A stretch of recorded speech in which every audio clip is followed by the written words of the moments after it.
Good morning. Today's daf is daf Chav Hey.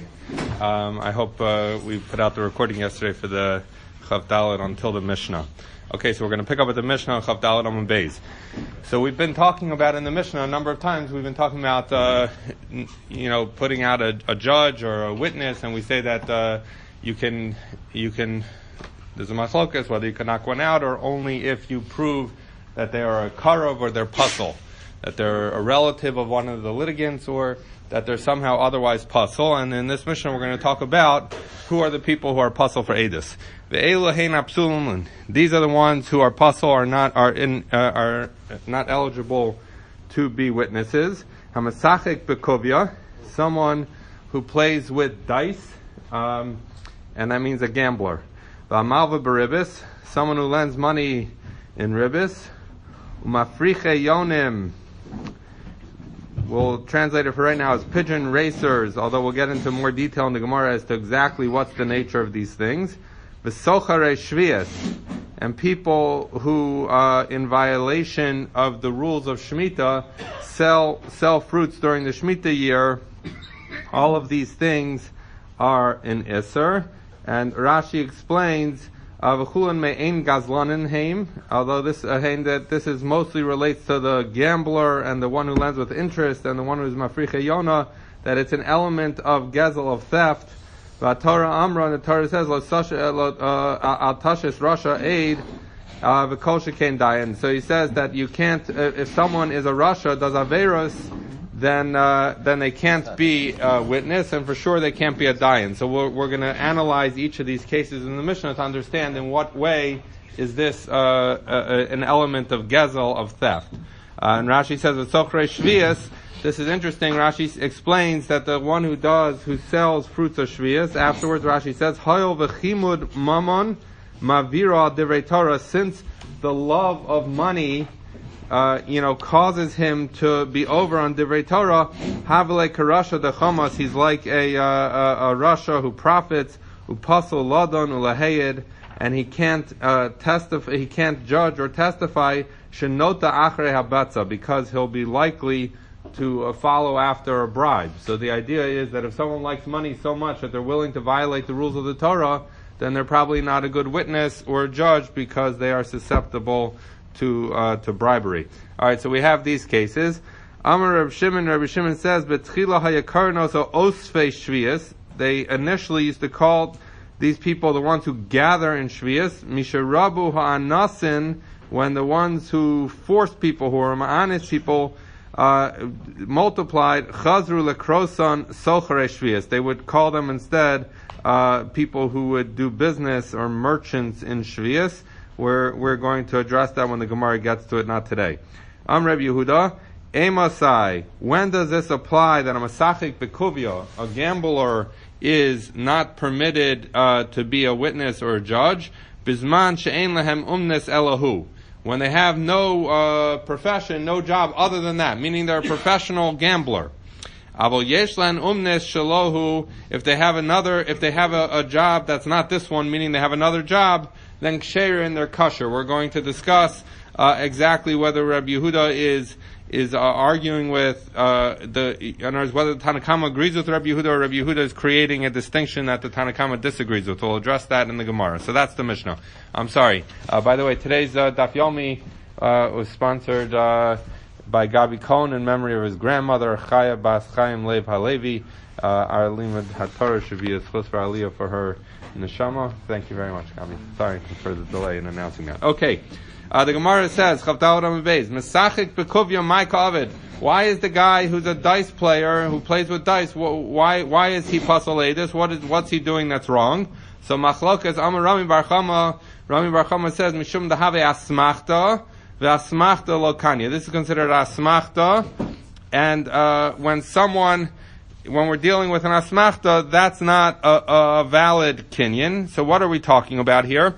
So the classic cases that the Gemara uses of asmachta are a couple of instances. Let's say you're a home builder and you tell someone, I'll build your house, and if I'm not done by September 30th, I'm going to pay a fine, right? So when I say that, what am I doing? I don't really want to pay you the fine, and I don't plan to pay you the fine.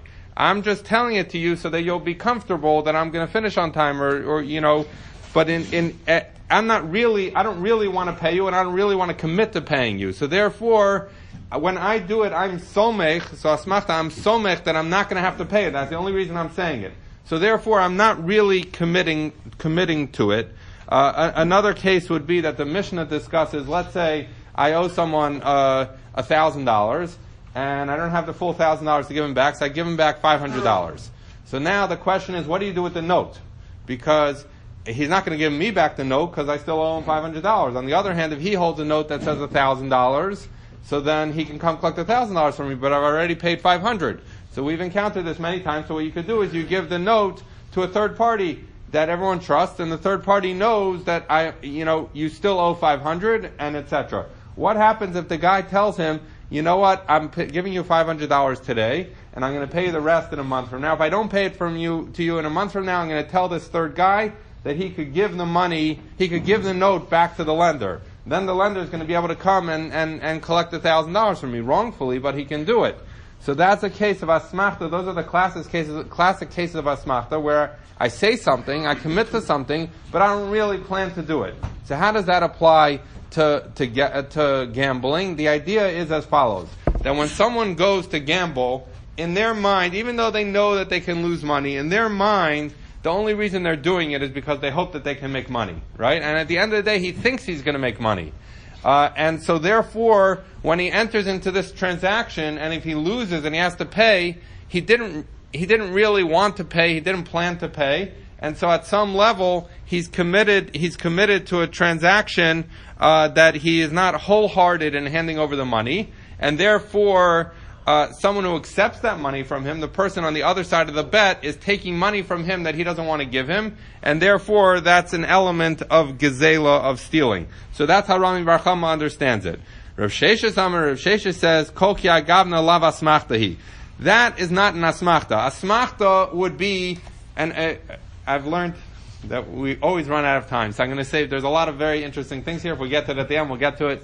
But Rav Sheshes basically says, that's not asmachta. Asmachta is the kind of cases I said before, where someone's trying to convince someone of something, and then it's just a question of he didn't really mean the statement. When someone gambles, Rav Sheshes is saying he understands that he might lose. Well, we could talk about the different views and understanding of Rav Sheshes. Rav Sheshes says it's not stealing to gamble. So what's the reason that our Mishnah says he's pasal a? This levishein oskim b'yeshivu shalolam.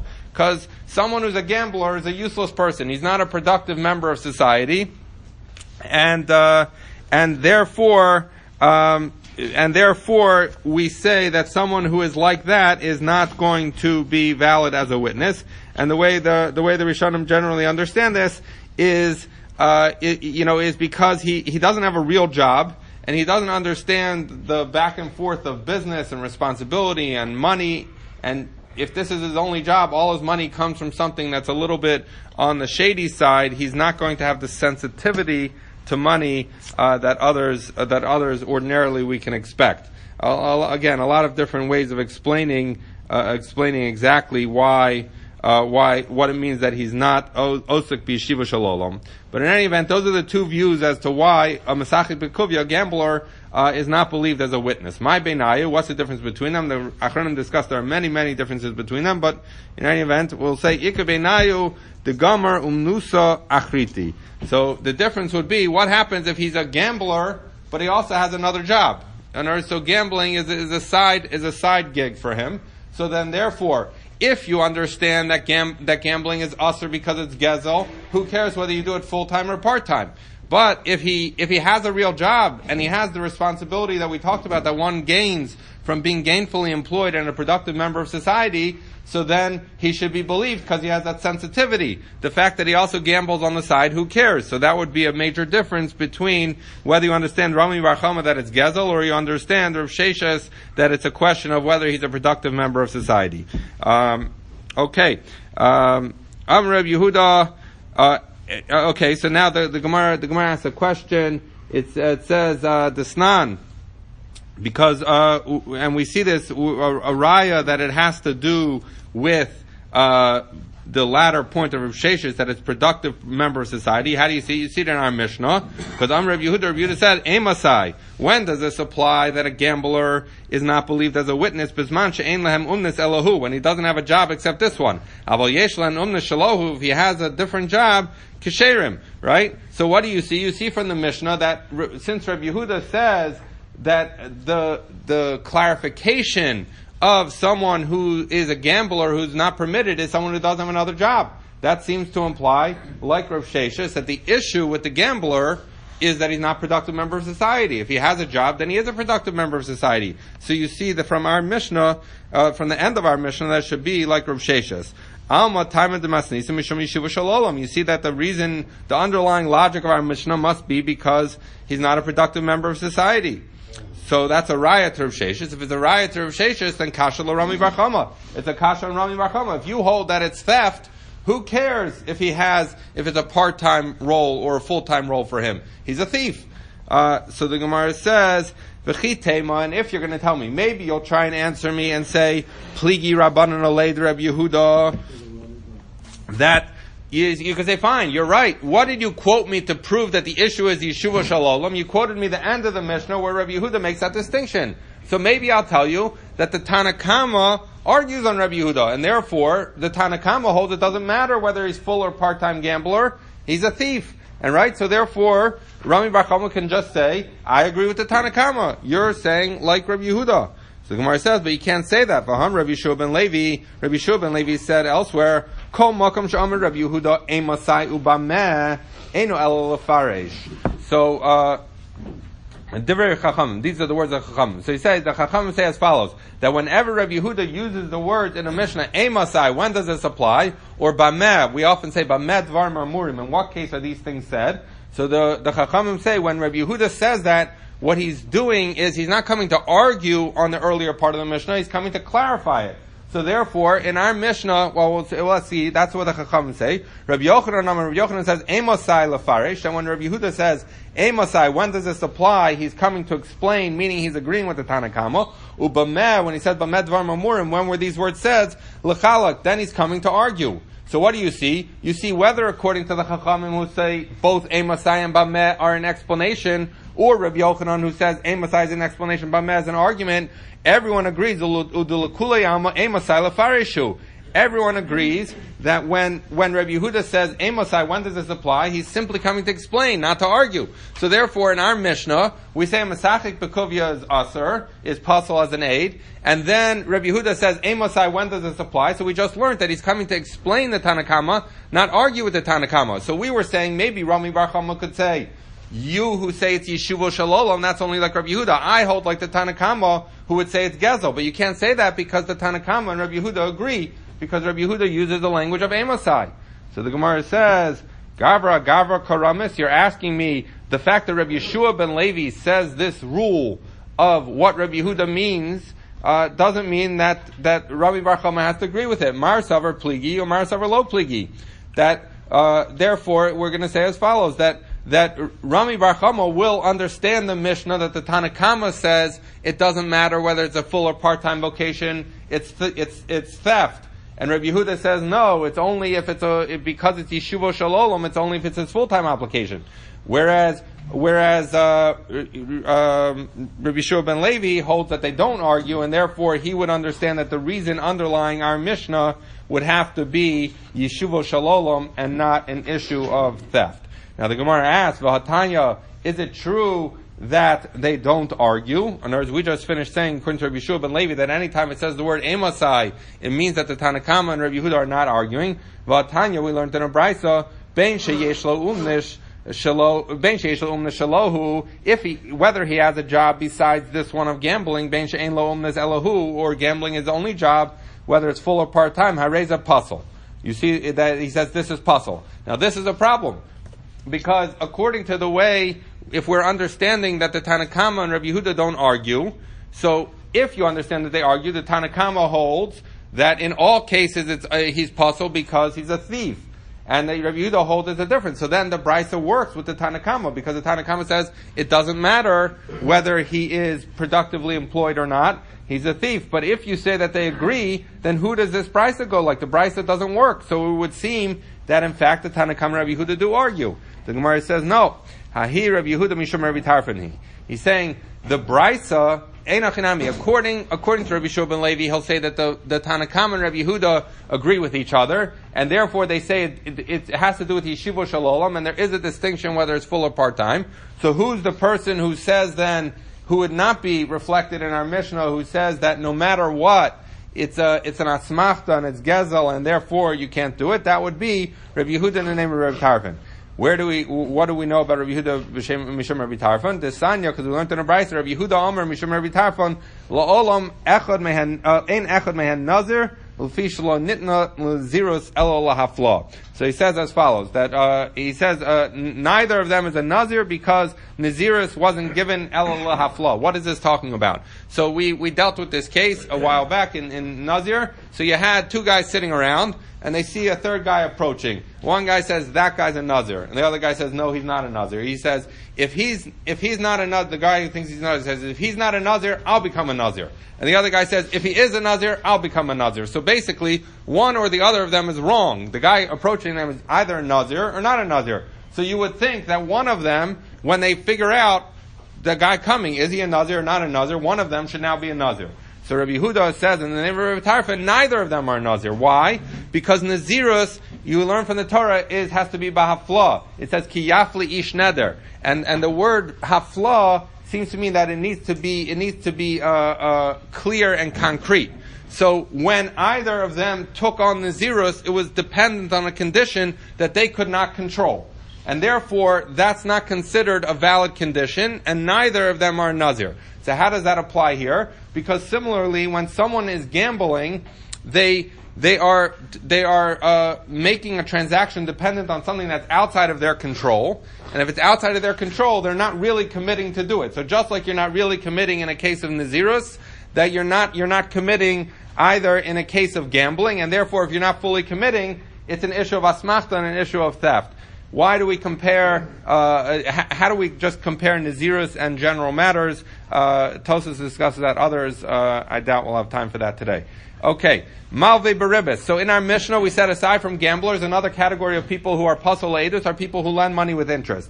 And Rashi referenced before, because the pasuk says, al tashes rasha aid chamas, that you shouldn't have a rasha be an aid, and someone who does averus, we're actually going to discuss in the Gemara shortly, not today, about whether it's anyone who does any aver or these specific averos. But in any event, malva berivis amarava. So he says a lender, someone who lends money with interest, is pasaleidus. Amarava lova berivis pasaleidus. That not only is the lender who lends money with interest pasaleidus, but the borrower is pasaleidus.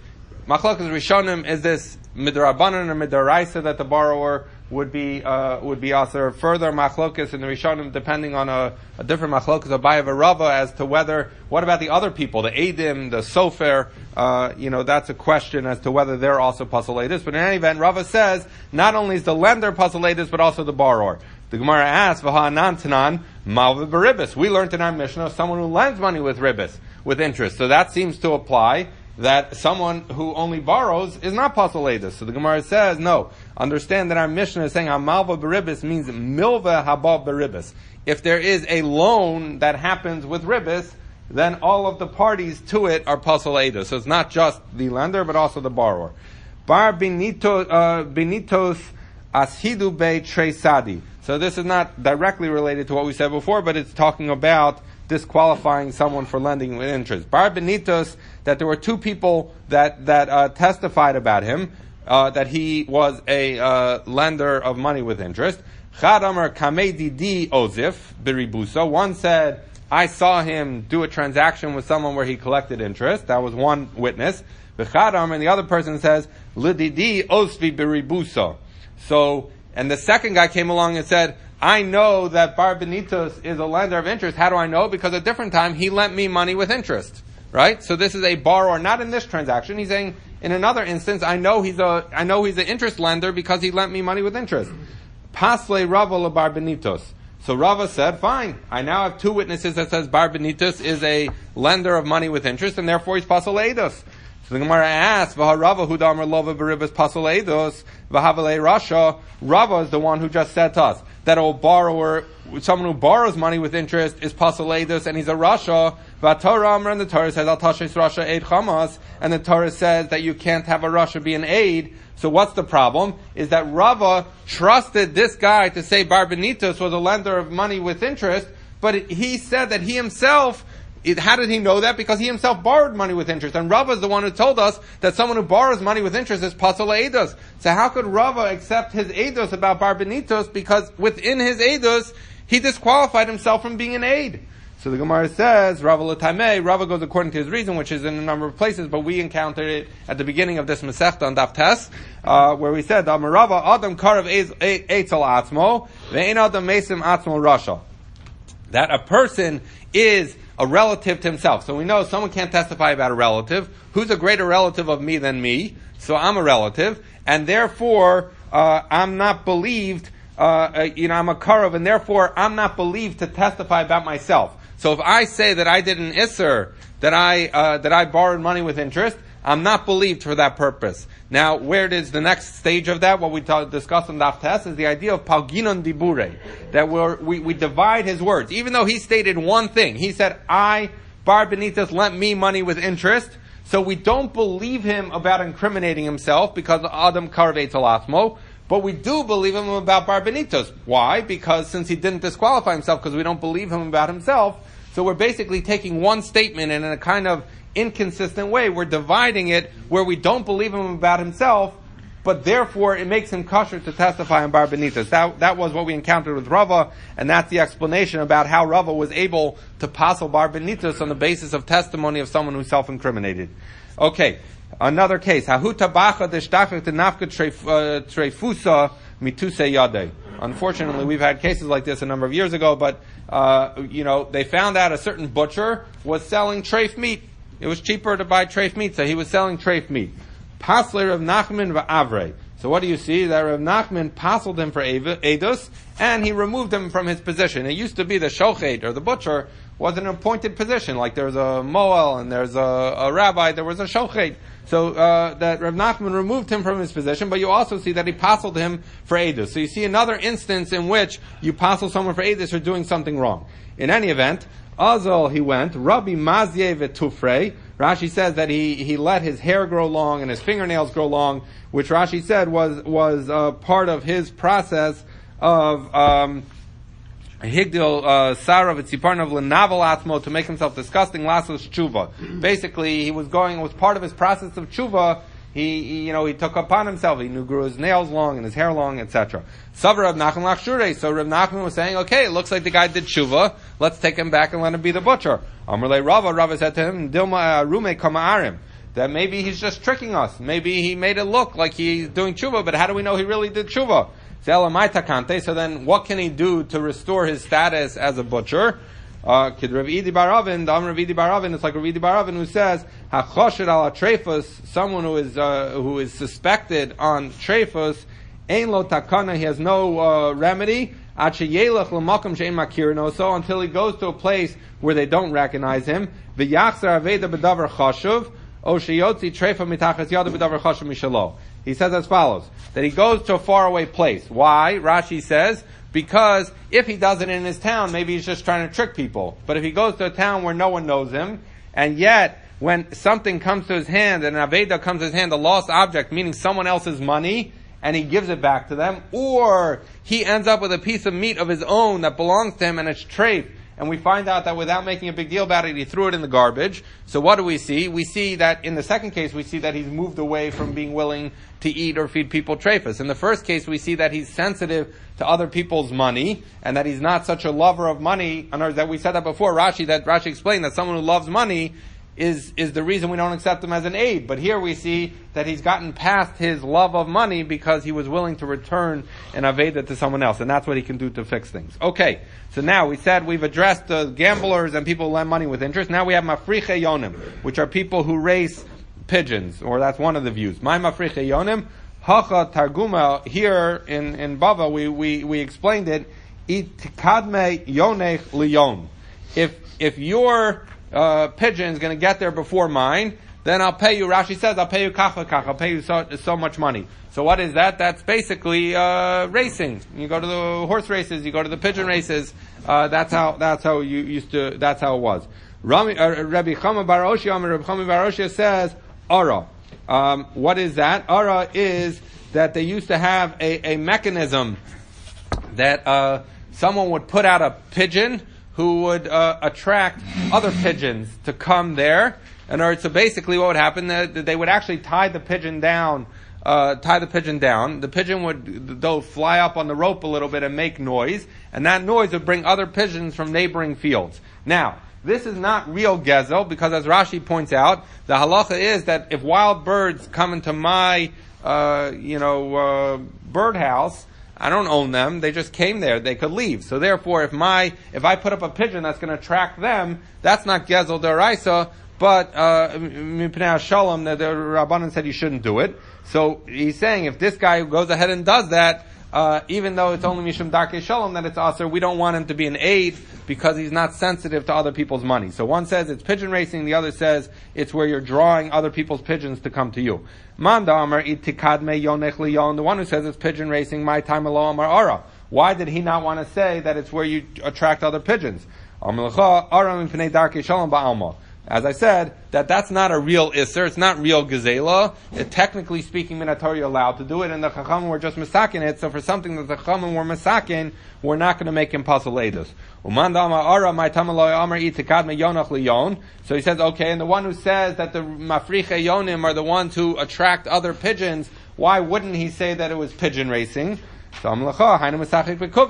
He was to say, the reason I didn't explain it as pigeon racing is because that's the same as gambling. What's the difference? You gamble that the roulette wheel should be red, or you gamble that this pigeon's going to get there before the other one. So that's a good time. It seems that if the Mishnah is listing them as two cases, they should be distinct, and if they're both gambling, why would the Mishnah list both? So how does he answer? V'idach. He says, Tana tola b'das atzmam, Tana tola b'das yono. He says he had to address two kinds of gamblers. One who's more confident in himself, and one who's more confident in his pigeon. What are we talking about? V'tzricha, we need both. The itana tola b'das atzmo, because if I only told you the guy who's doing something that he considers himself good at, so you have a craps player who thinks that he can beat the odds because he's very good at it, right? So therefore he's that kind of gambler. So we say hasam hu delagamaru makne. So we say maybe that guy, the guy who thinks he's an expert in craps, he's not really, when he enters into a game of craps with someone, he's not planning to give up money because he says, I'm very good, I'm going to win, right? And so therefore, he is not wholehearted in paying when he loses. The Amar Kimli on Amabez, the Kimli benafshoy, the Adana Tvei. He says, I know about myself that I know how to play better than this guy. I'm a better poker player or whatever it is. Avotola b'das yono emalo, but I'll say that, look, at the end of the day, when the pigeons race, that's not in his control, and so therefore, maybe it's only in a case where he thinks it's his skill that he's aser, because that's gezel, and that is an asmachta, but in a case where it's real luck, it wouldn't be a problem. V'itana tola b'das yono, or sometimes we also wanted to learn a case of someone who puts more faith in his pigeon than him. The Amar ben Naksha Talya Milsa that he says, no, that he has more faith in his pigeon racing, that he thinks he's going to win there. Why? Because the way the pigeon racing used to work, Rashi explains that they would each, he says, Rashi says, he would have two boards that would bang against each other. They would each have a unique sound. The Yona, the pigeon, would hear the sound,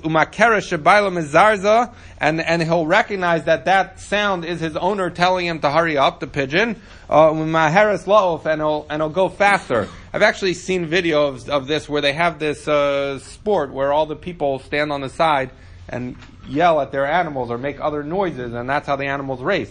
So that's how it was in those days. So this guy says, look, I'm convinced. I can't tell you that I'm going to win in craps. I don't understand it that well. I'm not that good at poker or whatever it is. But I tell you, I know how to shake that thing that's going to get my Yonah to move. So therefore, Vitanu Tolo B'das Yonah, the Amr Ben Naksha Talyumil. So he's saying it's my banging that thing that matters whether the pigeon's going to win or not. I'm a better knocker than he is. Avotola B'das Atzmo, but he, Ema low. But maybe he'll say when it comes to how to play the game and then the strategy, I'm not as good. So tzricha. So that's why I needed both. So the question was, why did you need both a gambler and a pigeon racer? If you understand that it's pigeon racing, it's because there's different kind of people. Okay, Meisvei, Hamasachik Bekuvia. We're going to do a long brisa here, but there's a question on. It's going to be a question according to the one who says that it is the one who's drawing pigeons. Okay, why? Hamasachik Bekuvia. So what is someone who plays with dice, who's a gambler? Elohein, this is them. Hamasachichim b'pispasim. Pispasim, Rashi says, are shivrei eitzim, are broken pieces of wood, but it's dice. You have a cube, you have some kind of, it's dice, like an official thing. V'lo b'pispasim bovav, not only with actual dice, amru, el afilu klipe agozim and klipe rimonim, even with shells of nuts or pomegranate, somehow they would take the shell and they would make some game out of it. You see sometimes people are really bored, they'll come up with anything to gamble something. When do we consider them to have done tshuva that we would accept them as a witness? Mishishabru es pispaseyan, that when they break their dice, v'yachzru behen chazara gemura, and they totally go back from doing this, da'afilu b'chinam lo avdi, that they're not even going to play with dice when they're not gambling for money.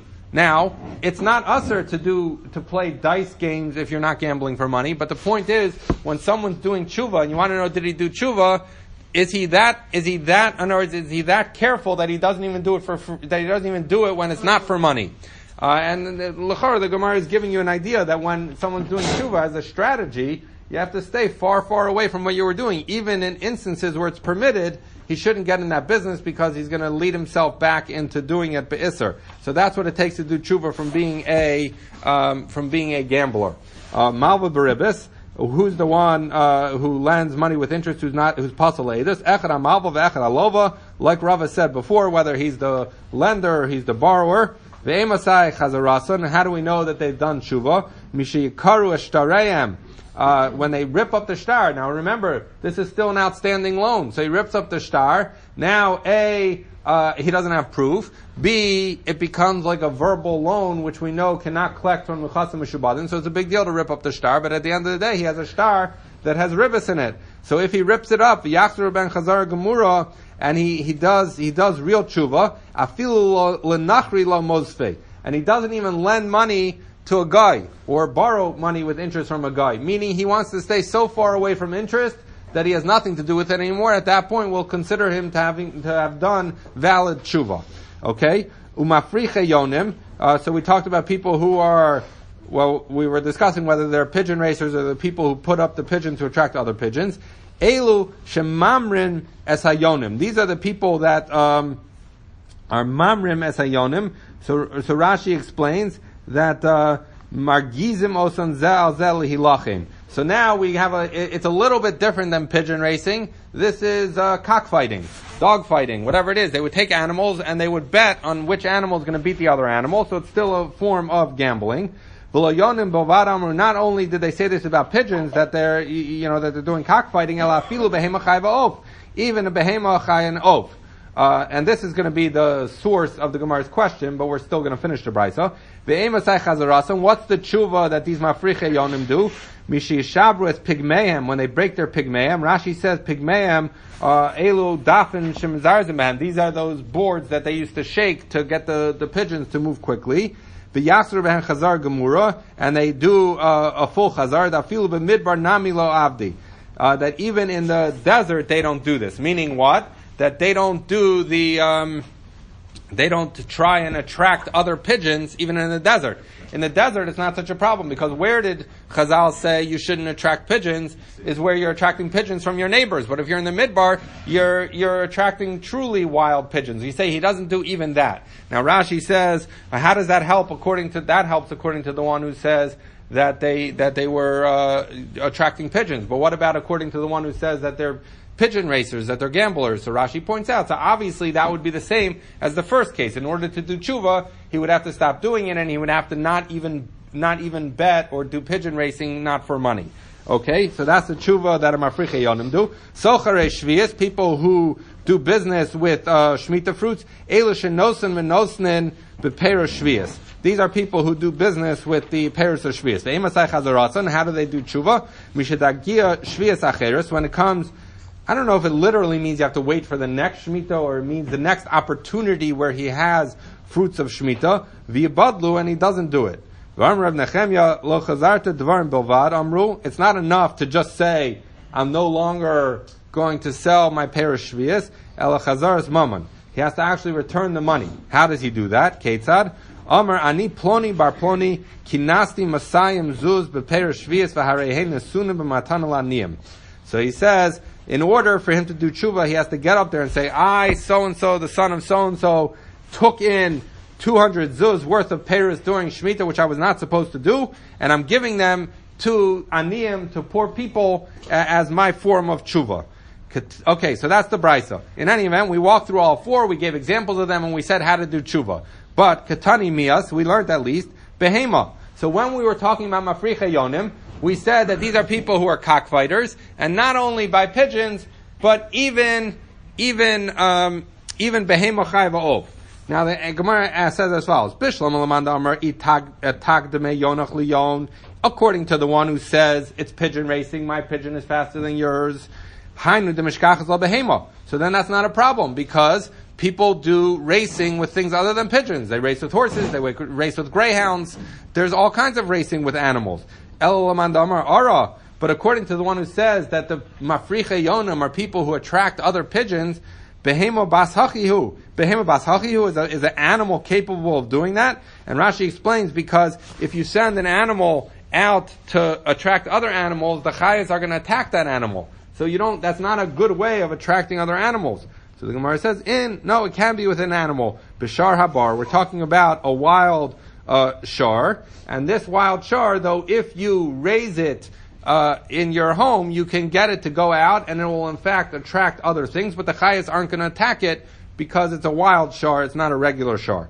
Ukaman, who does this go like? The Amar shar habar min behemohu. But this has to be according to the one who says shar habar, because if we're explaining the behema that we're talking about, that you could attract other behemoths with, is a shar habar, and that's how you explain behema. It only works according to the one who says a shar habar is a behema.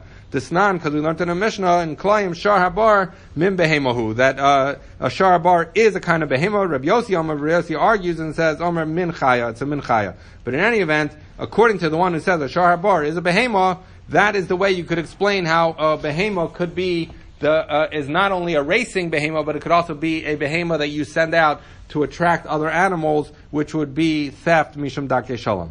Okay, Tana, we're now going to go through a series of brises that add additional things onto the four cases referenced in our Mishnah where someone is pasaledas.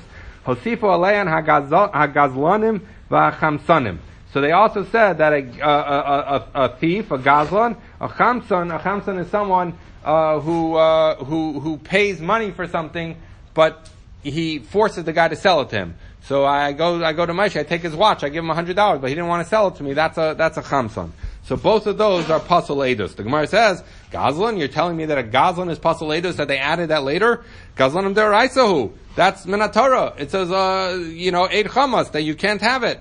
So the Gemara says, Lo nitzercha, when the Brisa said that they added a Gazlan, it's not talking about a regular Gazlan, because that's covered by the Torah.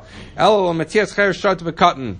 That it's talking about when a cheresh shot of a cotton do something, do a transaction, it's not a valid transaction. So therefore, if a cheresh shot of a cotton finds a mitzia, even though they picked it up, they don't really own it, right? Because they can't acquire something.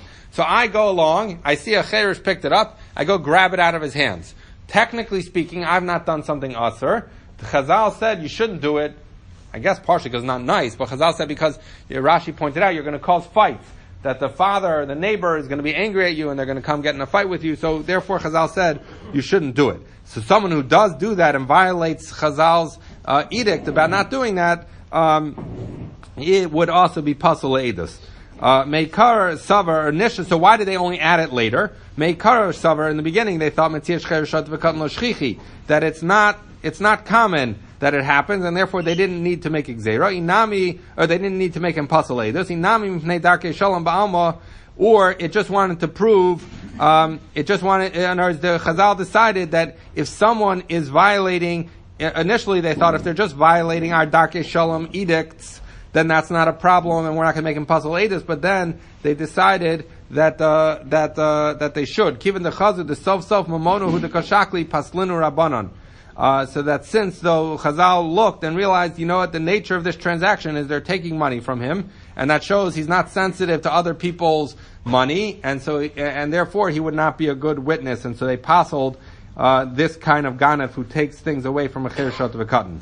Hachamsanim, so someone who forces someone to sell him something and gives money, meikara savar, initially they thought dami kayoyev akroy ba'amahu, that they say he gives money, so whatever, it's a close call. It's not such a, we're not going to make him pasul le'edus. Kivan the chazid chatvi, once they saw that what was happening it wasn't even like they gave him money and then they took the item. What did they do? I would go and grab Moshe's watch, and then while I'm on the way out the door, I'd throw him $100. So it wasn't even like a discussion. It was just, they would just take things.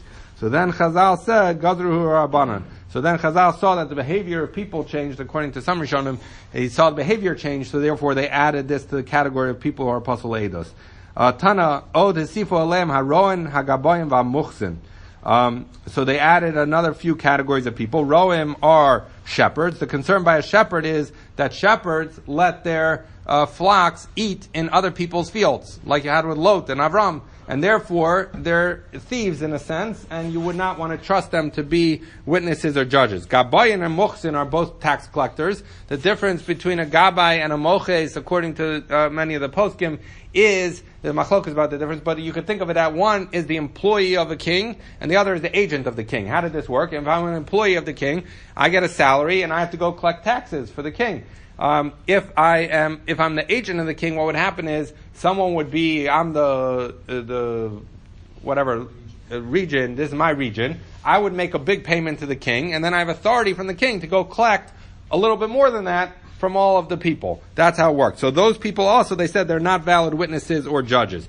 So the Gemara says, why? Roim, so in the case of Roim me karasav akroi ba'amahu, they said that, look, mostly they're careful that their animals shouldn't eat, but if they're passing by a field and the animals eat, not such a big deal. We don't have to pasul them le'edus. Given the chazal to come mechavni v'shadu l'chatchila gazru ba'rabanan. But once Chazal saw that they purposely sent their animals into other people's fields, and generally speaking, Roam were not careful, so therefore they were gozer and said that they're pasul le'edus. Hagabayim v'amochsin, these tax collectors, what happened? Meikara savar, initially they thought, Maida kitzlu kashakli, that they were only collecting taxes that they were supposed to collect. The king gave them authority. Dina de machusa dina, they're allowed to collect it. Even the chazid the kashakli yisera, but when they saw that these guys were just going, running roughshod over people and raising much more money than they were supposed to, paslinu, and they said they're pasul le'edus. Amar Rava said, Roa sha'amru echad ro behemadaka ve'echad ro behemagasa.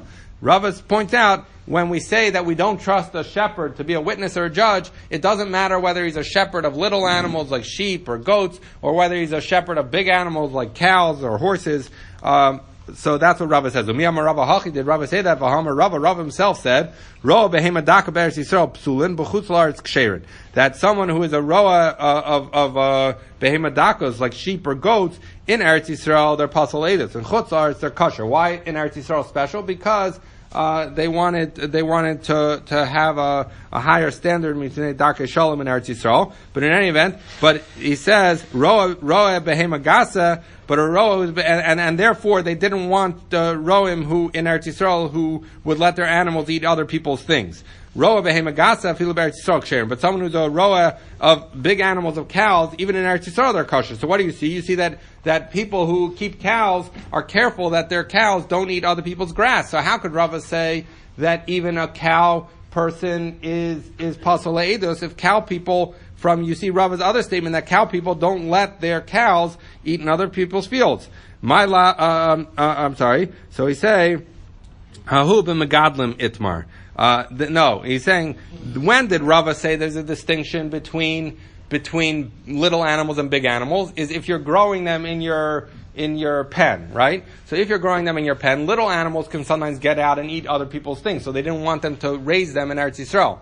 But big animals aren't going to get out, so therefore they're not worried. But if, as Rashi explains, if we're talking about roim, about shepherds who take their animals out into the fields and they let them graze, they're going to end up grazing in other people's fields, whether they are grazing large animals or small animals, and therefore Rava says whether it's large or small, they're pasul eidos because they are gazlanim. The Gemara says hachinami mustabra. This makes sense that you're going to say that roim are pasul eidos midiktani namanim alai shlosha roi bakar.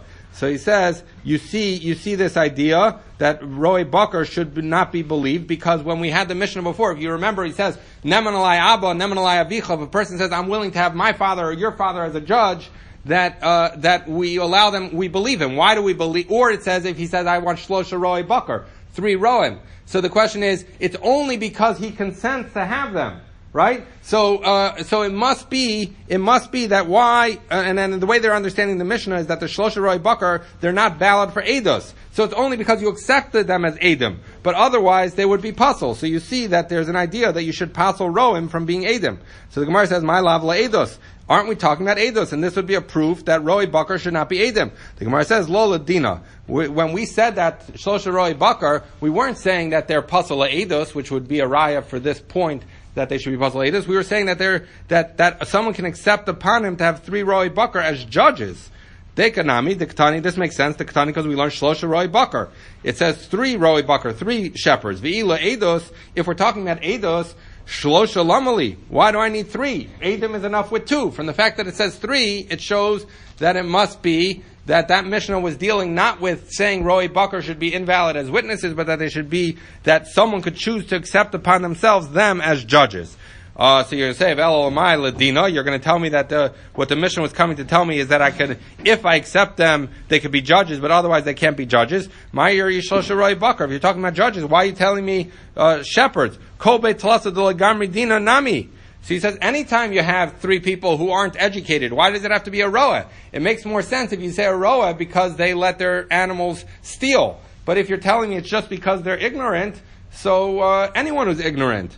So the Gemara says, Hachikamar afilu hani deloshchichi b'yishuv. He's saying, no. What the Mishnah was, the reason it said Roy Bakar is not because they're thieves, but it was coming to say, even if you have people who don't normally hang out in town, what's the significance of hanging out in town? Even if I'm not a Talmud Chacham, I have some sense of, when you interact with people all day, you pick up some sense of what's fair, what's not, what's appropriate business ethics, what's not. But if I spend all day out in the fields and I have no idea, so I don't even have that sensitivity. So yet the Mishnah was telling us, even Roy Bakar, if that's who you choose as your judge, that's your choice. If you want 3 judges and both parties agree, that's fine. Rabbi Yehuda, stam roa pasul, stam gabay kasher. Rabbi Yehuda says that if someone is a roa, that we assume that he is pasul le'edus.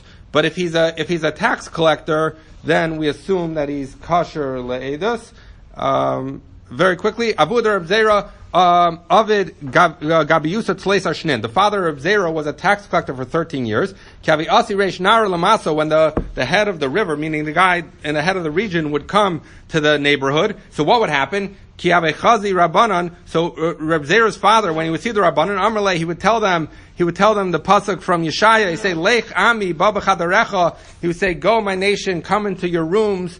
And then the pasuk continues and says, Uskar de Lasecha, lock your doors, Ba'adech, behind you, and hide a little bit. So basically he was telling them, go hide.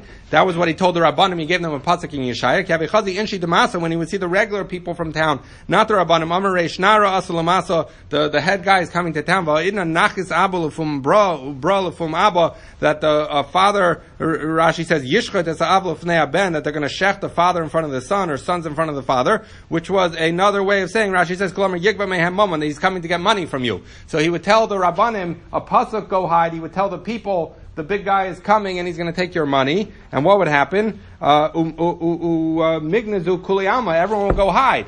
And so then what would happen? Kiasi, when the Reish Nara would come, the head guy would come to assess the tax, and he would tell him a big sum of money, and Reb Zera's father would tell him, Miman Navi, who should I collect it from? There's no one here, look around, there's no people, right? Because all the people are hiding, because he told them to go hide.